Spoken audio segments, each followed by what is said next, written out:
Good evening, welcome to India now news. This is Bindu. Details చూస్తే శ్రీకాకుళం జిల్లా టెక్కలిలో YCP MLC Duvvada Srinu ఇంటి వద్ద ఉద్రిక్తత నెలకొంది. దువ్వాడ శ్రీను ఇంటి వద్ద ఆయన సతీమణి దువ్వాడ వాణి కొంతకాలంగా భర్త దువ్వాడ శ్రీను తనను దూరం పెట్టారని నిరసన తెలిపింది.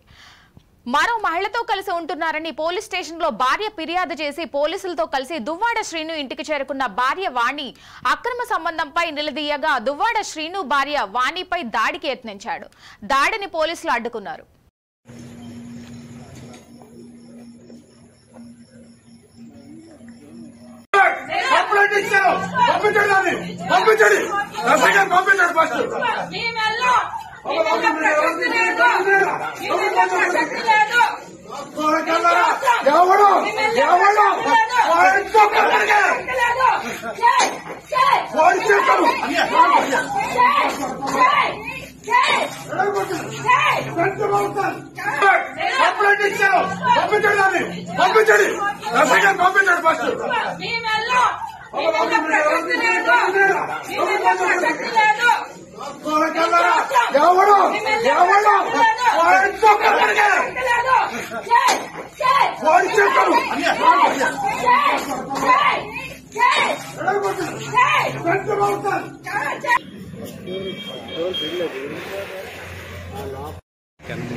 నీలాగే ఉంటుంది.